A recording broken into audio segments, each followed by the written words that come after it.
Hello and welcome to the Thoughtful Software Podcast. We believe thoughtful people and thoughtful software will change the world for the better. This podcast is all about diving into new technology and discussing industry trends, but more importantly, we are passionate about helping people be better at what they do. This is the focus of what we call thoughtful software.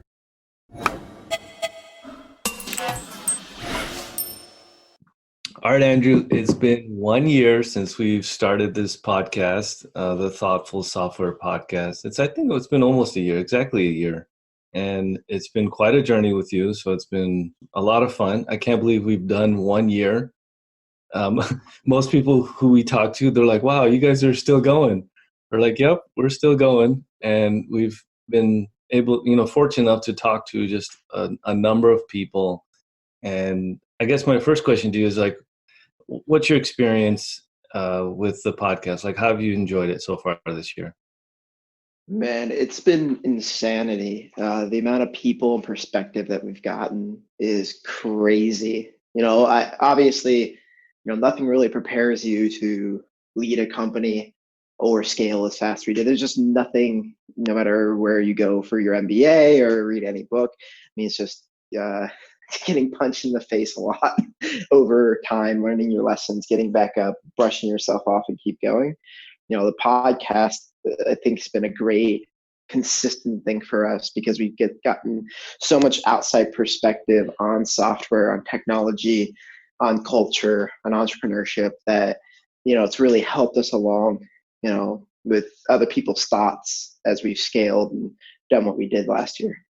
What I find interesting about the podcast is that we've been able to speak to a lot of really intelligent, insightful people about thoughtful software and like how to approach, let's say, for example, thoughtful blockchain. And we got to speak to some really interesting, folks out in the East Coast, John Masadi and those guys who are, really excited about blockchain. And, we talked about like how Walmart is approaching blockchain. We spoke to Brett Cummings about cannabis and, thoughtful approaches to, approach, technology and cannabis. I found that most people are in line. They're like, yeah, this thoughtful software narrative makes sense. However, the reason Skiplist exists is still there's such a high failure rate in software development. So if there's so many thoughtful people out there, why do we still have such a high failure rate? I was talking to someone at lunch yesterday, and it was really eye-opening. It's a partner of ours, and he was bemoaning a 5-year project that they had. The software was the chief reason they were failing. They had solved some intricate problems on the other side of the project, but the software was so difficult and so hard to get their hands around that they almost gave up, right? Like it's a difficult thing. And I think even though people are thoughtful, software is still difficult. It's still really hard to get right. I like to say you can do almost anything in software, right? Obviously, there's some things you can't do, things like the halting problem, things like that. But in general, you can do so much that it's hard to contain and control unlimited capability. And there are a myriad of other problems. I mean, you have people problems. The churn in our industry is some of the highest churn on the planet. You look at Amazon, they can retain employees for 8 months on average, right? Consulting firms, it's 6 months, right? For software developers. It's insanity how quickly people get jobs. That plus wage inflation, people are paying for good talent so much, and they're willing to overpay to get people away from companies so that they can retain the talent. And when you combine all these factors, even with incredibly thoughtful people, and I'm so glad that we got to meet all these people, it doesn't necessarily matter because there's still so many other factors, human factors, non-human factors that play into the success of a project that keep that failure rate extremely high. Going back to why you started Skiplist, I mean, there seems like it's a combination of so many things. What was that like one moment you had where you're like, I got to do something about this? I see my friends, colleagues struggling, almost like helpless. I think what's this one statistic that we always talk about, like 70% of executives feel like their projects are doomed from the start. I mean, that's just sad, right? Like, what was the moment for you that you're like, I got to do something about this? I was actually having a cigar and a whiskey with one of our clients, current clients, but they weren't a client at the time. And What kind of whiskey was it? oh, it was an Oban, man. My daily is Okay, okay, Oban. that makes sense. That's a good origin story then. Yeah, it's an Oban. It's a great cigar. I don't remember what type of cigar it was, but I bet it was Cuban. Knowing this guy, this guy's a baller. And he was talking about just the pains he was feeling and just how he had this vision of how he could build software out at his organization. And I really bought into that. And it got me thinking of the thoughtful software thing I'd been thinking about for a while and how they're kind of the same. This man had a mission and he wanted to accomplish it, a dream of how software could be done at his org. And I thought, well, wouldn't it be great to be able to deliver that to him, get him what he needed? And then I thought, well, there's probably so many people like this that know how their organizations work, that know how they need software to work in their organization. And all it takes is a service company to be humble enough to have enough empathy for people to meet them where they're at, figure out how to work with them in the model that works best for them. And I believe that would lead to success. And that was the moment I knew I had to go out and incorporate. And then one of our engineers at the time, I was looking for a name for a Slack channel, and he brought up Skiplist. And I was like, that's a great name. And then I Googled the domain and I can get it for like a couple $100. I'm like, sweet, like a one-word data structure for computer software engineering company. Fantastic. So I bought the domain and then I went and I got the logo from 99 Designs, and the rest is just, history. We were able to sign that client. We're still serving that client to today to a high capacity. And it's been, like you said, Dick, a year of craziness for sure, but that's the origin story. Yeah, I mean, one of the things that I latched on to was the people part. And I know like there's a lot of companies out there that are saying, oh, we're going to build, software that builds software. And I mean, I'll get your thoughts on that. I think you and I laugh about that stuff. That's just so far from being a reality today. But it wasn't for us about a specific process or, like building some AI thing or, raising a ton of money and being celebrities or anything like that. It was literally how you describe it, sitting down with this guy, having a drink and trying to understand what is his vision, like what is he trying to build, and then almost seeing how much struggle these types of people have into achieving their vision. And I'm like, okay, how can we just go around and help everybody like this? And I think if we can do that, how we do it, maybe not as important as who we're going to be able to help.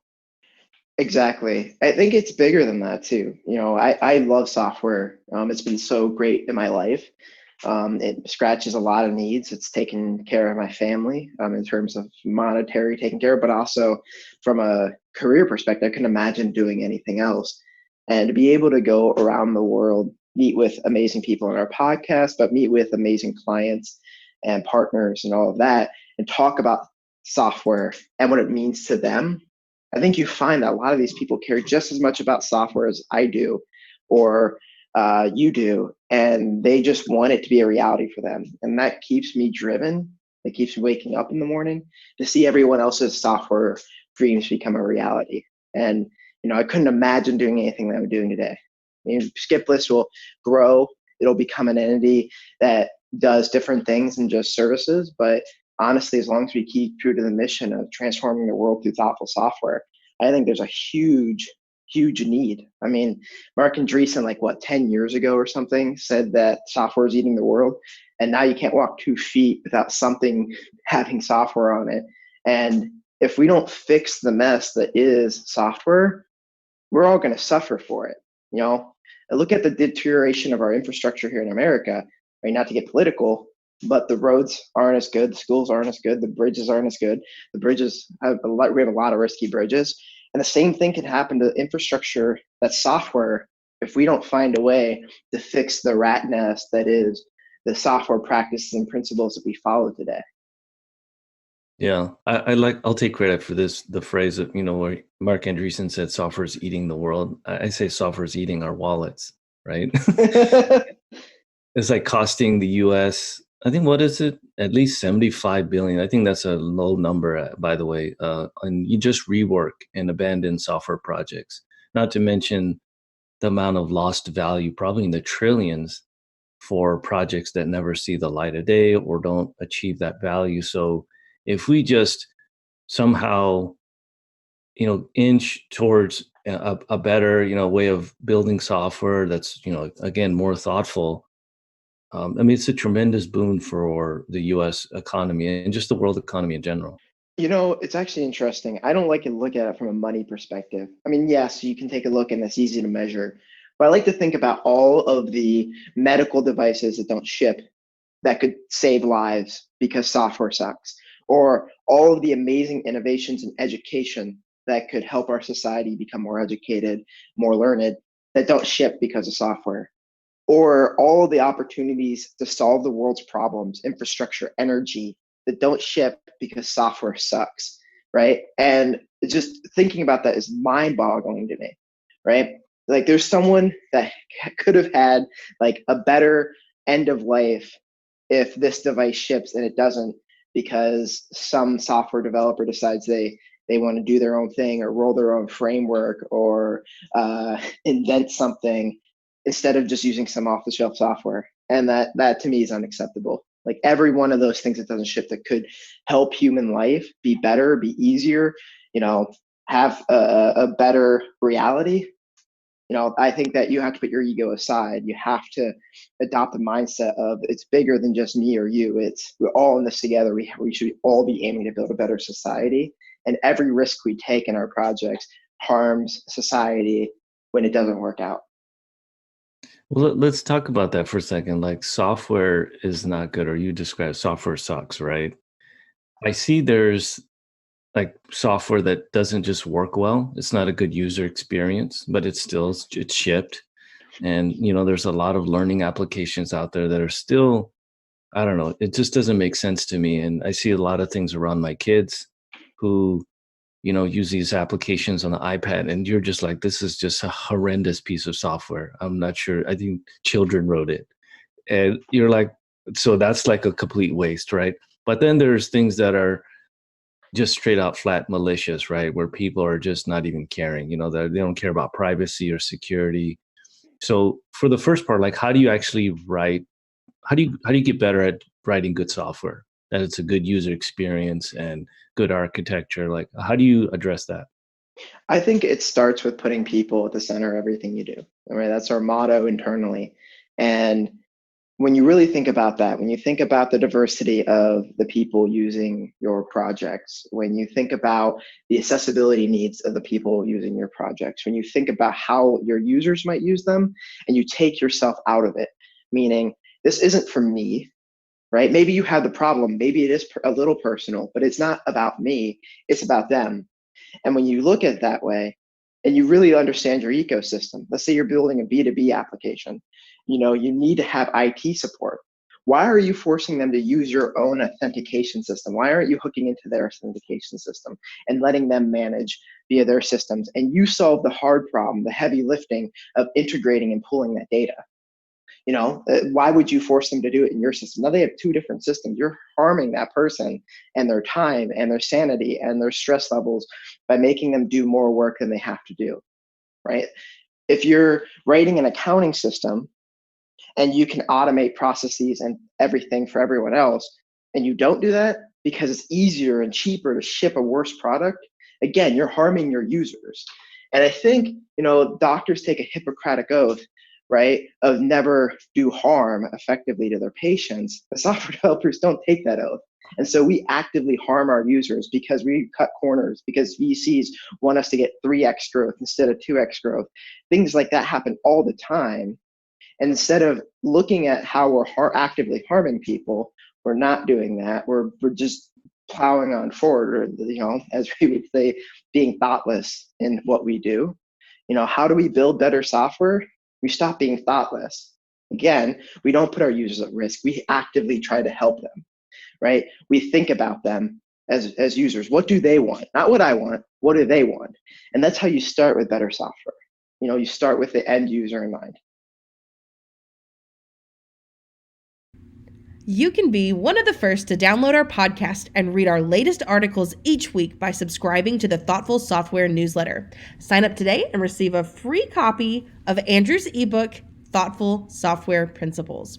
This is a treasure trove of software wisdom you won't find anywhere else. In this free resource, Andrew dives into details on how to build really great software. You can go to skiplist.com to subscribe and we'll immediately send you a download link. That's skiplist.com. Now, back to the show. Yeah, I think that's a great point. And I've enjoyed our journey so far, including, the podcast itself. I think when we first started out, we weren't quite sure what we wanted to do and how we wanted to go about it. But I think people feel the same way. They're like, let's put people at the center of what we do. And when we talked to Gary Vee, that was kind of cool. He mentioned that, how he scales values in his organization. And I thought that was a really interesting conversation, because I think that's one of the challenges that we have going from, I think when we first started out, it was just maybe a handful of us. Now we're, much larger. And how do you kind of keep that message, keeping people at the center and being thoughtful? We have like certain values, and I really enjoyed that conversation with Gary Vee. Oh yeah, the thing I took away from that is people are always watching, right? Every corner I cut is a corner the people that follow me are going to cut, right? And I owe it to them in a servant leadership kind of way to be a better example, to put more thought into it, to be extremely thoughtful. If I expect my people to be very thoughtful, then I need to be extremely thoughtful. I need to be the next level up. And almost bigger than just who I am as a person, I have to be a symbol, right? They talk about Batman. One of my favorite lines in Batman is he's coming back from his training in the League of Shadows on the plane, and he tells Alfred that he has to be bigger than just a man. He has to be a symbol, right? Because you can't kill Batman. You can kill Bruce Wayne, but you can't kill Batman. I thought that was a really impactful line to me. Maybe it's not impactful line to anyone else, but for me, I think what's it mean to be thoughtful and emulating that behavior myself. And I think that's how good culture is built. Emulation, doing the right thing. If you want your people to follow different practices and have different principles, you have to emulate that. Anything short of that, they're going to do what you do. If you're lazy, your people are going to be lazy. If you're thoughtless, your people are going to be thoughtless. If you rush, they're going to rush. And so whatever you are, your team's going to be the same. And I think Gary Vee really hit that in the head in our podcast and really spoke volumes to me. Yeah, I enjoyed speaking with him. What was your favorite episode? Was it the Gary Vee one or anything else? The Gary Vee one was certainly the one that got the most attention. I think it's cool just because of Gary Vee's profile. I think, I can't pick a favorite, and I'll tell you why. I think every single one I've taken away a very valuable lesson. When we talked to the Unshackled Ventures VC, he said that he's investing in an almost untapped potential market, and it's beautiful to see that, right? Immigrant founders no one really thinks about that as a thing, but if you look at like the best companies, a lot of the best companies had at least one immigrant founder on them, and so it's insane to me that's gone unnoticed. And I just thought it was really cool about him talking about grit, the things that make immigrants great in our country. I thought that was really cool. So it's like, no matter where we go, whether we're talking about cannabis, we're talking about IoT, we're talking to a team member when we did with Scott and everyone else, it's hard to pick my favorite because every single one of them I've taken away something critical that's been critical to our success here at Skiplist. Yeah, I thought that modern conversation was great because it was, like you said, it was about immigrant founders, but not only that, it was immigrant founders in the Midwest. Yeah. And you're like, whoa. And, most of our teams in Cleveland and in the Midwest and, kind of in places that you may not necessarily, find a big tech hub generally, but, we're definitely in the Bay Areas, in Seattle, Charlotte.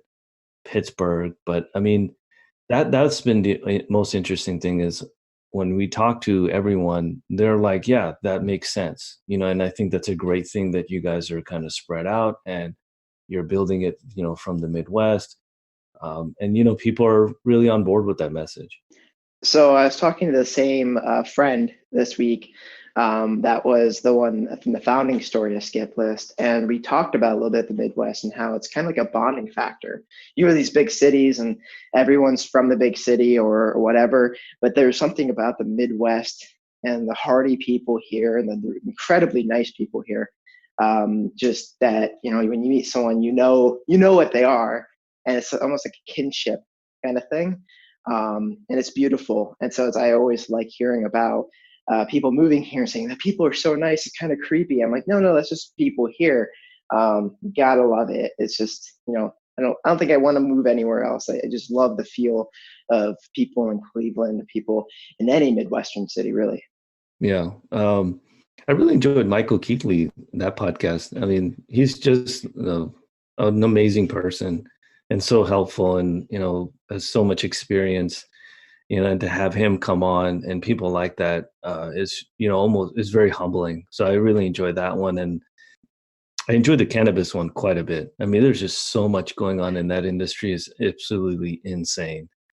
I just hope people don't go crazy and it becomes a shit show and people are very thoughtful about it because I still don't think people understand the long-term effects of CBD.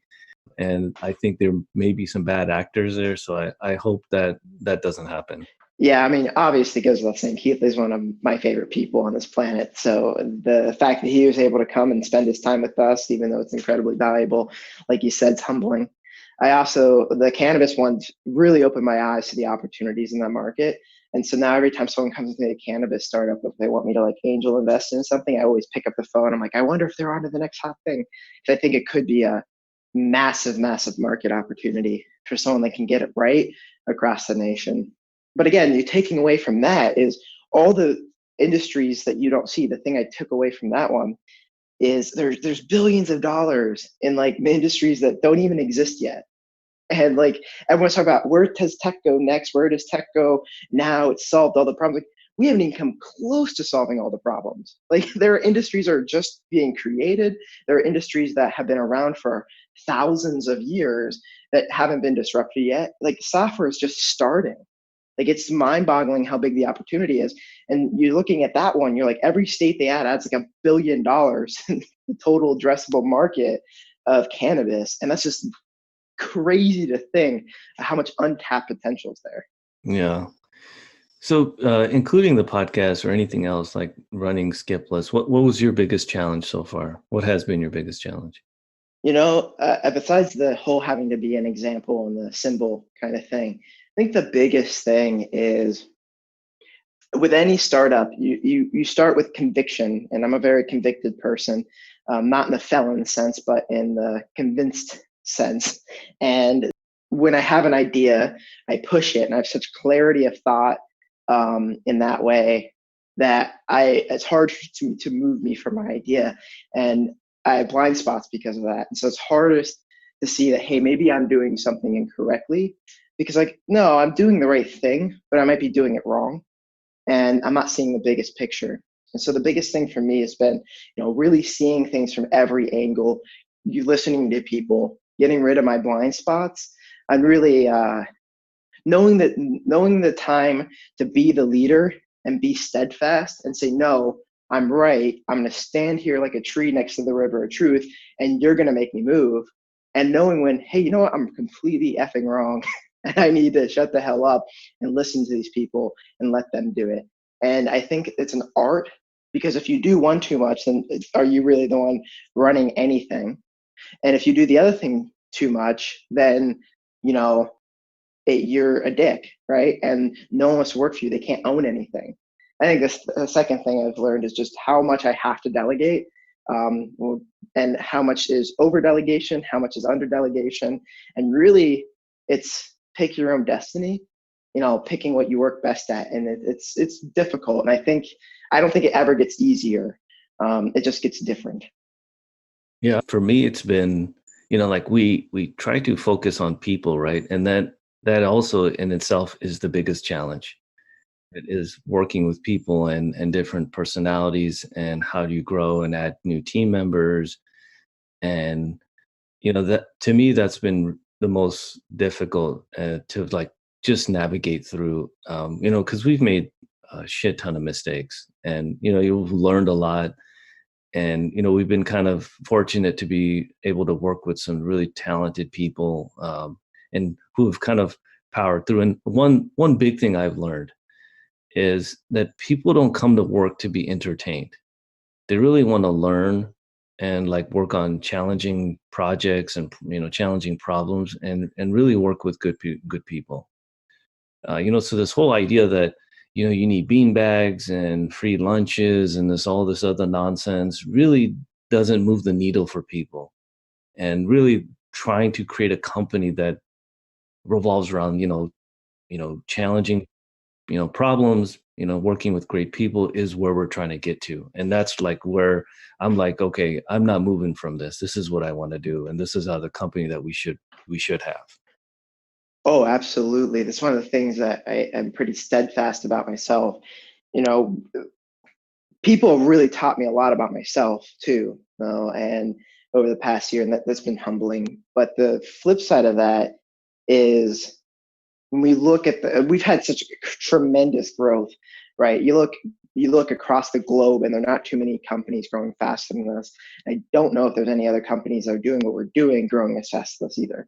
And that has its own unique challenges. But as one of the CEOs of a company I worked for a long time ago said, there's risks in growing too slow, and there's risks in growing too fast. And I prefer the risks of growing too fast. And trying to maintain culture and maintain excellent deliverables and communication chains has been incredibly difficult. I think we've been very fortunate with the people we've hired to be able to continue to grow at the rate we've grown.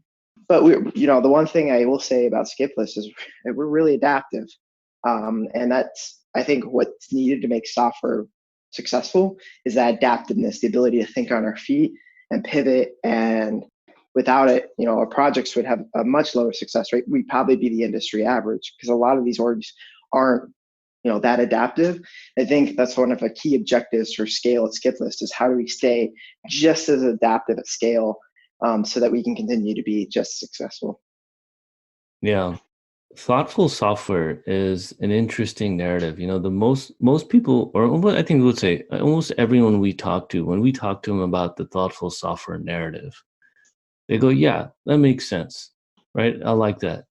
Do you think that in order to get everyone to think about software, more thoughtfully with people in mind, does it require a fundamental shift in how people think, or do we just got to get out and pound the pavement a little bit and tell people more about it, or what do you think it will require us to get this message out a little bit more to everyone? I think being bigger never hurt anybody with their message. I think the second thing is it's bigger than just telling people, because people know a lot of things that we do. I would almost say there's not a thing we do internally that everyone else doesn't know to be the right thing to do. I don't think we've innovated there, maybe on some of our systems, but from our practices point of view, we're just doing everything that you should but don't do. And so from that perspective, I think people know about it. I think the unique viewpoint of putting people first instead of putting software first is something that we are going to have to convince people to do, right? I think fundamentally engineers tend not to be people, extroverts, if you will. It's just not typical. There are extrovert engineers, so I'm not lumping everyone in the same category. But I think that in itself kind of dissuades people from thinking about people and instead thinking about the software. And to really change that, when we talk about diversity of thought when it comes to software, I think that it's starting to correct itself, but this is one of the big things, getting more people that care about the people into the field, more extroverted people, is going to be a big deal. It's really going to help bring people to see that EQ in this field is just as important as IQ. And if people that have an EQ, I believe in the next 10 years are going to have a monstrous advantage in software. right? Because they're going to be able to build the best software because they understand what they need to deliver it to a larger and larger market. The people that care about accessibility are opening up a 4 million person market in the United States alone, right? It's a monstrous market that goes untapped in the majority of software projects because they don't care about accessibility, because why would they need to? But if you really, really care about it, if you have a high EQ and you have high empathy, you're untapping monstrous amounts of money. And I think when the money's there, the ideas will follow. It's how it always happens. Unfortunately, you can say people are inherently greedy, but at the end of the day, if the money's there and the money is putting people at the center of everything, then the software will follow. Yeah, I think there's a shift going on, right? There's a battle right now with even VCs who some of them are kind of breaking away from the norm and looking at long-term returns rather than, just kind of like the hit and run. See like Apple and some of these big companies, fighting privacy. What do you think is the biggest threat to thoughtful software?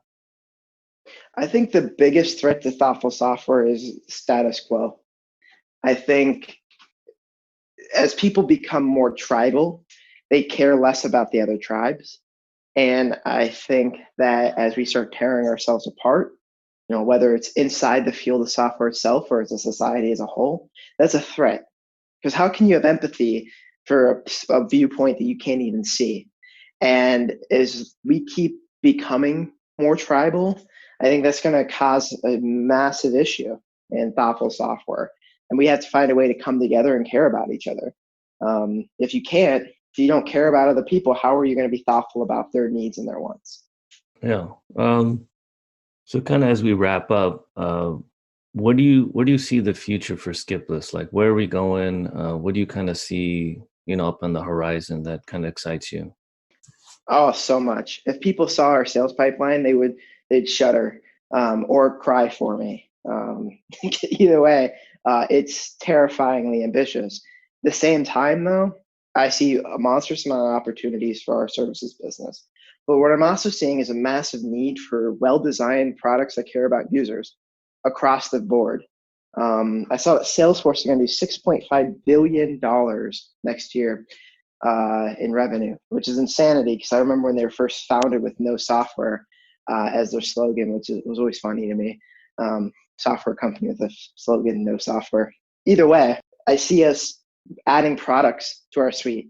I see us doubling down on the internal platforms that we build to make software more efficient and more effective with reporting to our customers. I see us kind of becoming more of a product and services business where we're able to meet needs across multiple market sectors. We're able to expand into the product space, get reoccurring revenue. And then I see us becoming more of an initiative-based company. I believe that the project-based work that we're doing now is amazing, but at the same time, I think we're ready and willing and able to work with our customers on their initiatives and figuring out how to install AI at companies and how they might use blockchain across all their market segments and things like that a lot of people can't do right now. And it's an underserved market. And I'm looking forward to hopefully in 2020 really moving towards that way of helping people with their initiatives and driving technology at businesses and helping them make the right choices instead of the convenient choices for the consultants. Yeah, I like that. As a final question, if you could pick anyone, who would you want on the podcast? Oh man. So there's a toss up between two people. I really love LeBron James because he brought a championship here. And I think that's really cool. And I think he's a cool guy. Like, I just want to learn more about him. It'd be cool. It's nothing to do with technology. And then I guess he's tied with Baker Mayfield just because I want to slam down with him. Like me and him on a podcast would be wild. I don't even think we just shout at each other the entire time. But the technology person I really respect his opinion a lot is Ben Horowitz. And it would be really cool to have him on the podcast. He's one of my favorite people from his writing. I don't actually know the guy, but I could tell that I'd like him already. We share a lot of similar interests, and our love for technology is probably shared as well. Man, I agree with you on Ben. That would be a really cool. Ben, if you're listening, come join us. You'll have a great time. This podcast is Ben Horowitz's guilty pleasure. It is. I'm not sure about LeBron. I think he'd be cool to hang out and talk to, but I would actually enjoy that conversation. I would like Steph Curry, because I'm a West Coast guy. So, Boo, Warriors, boo. but Andrew, man, it's been an absolute pleasure, working with you, and this has been just a phenomenal journey. I couldn't imagine doing this with anyone else. So, really thank you, and I hope to have many more episodes and a lot more fun in the coming years. So I'm looking forward to it. Hell yeah, you know what I say? We're the best 1-2 punch in the game. Anyone that thinks they can outbat our average hasn't seen what we've done so far. So next year's going to be even more insane. These fools are going to get dunked on, as you say.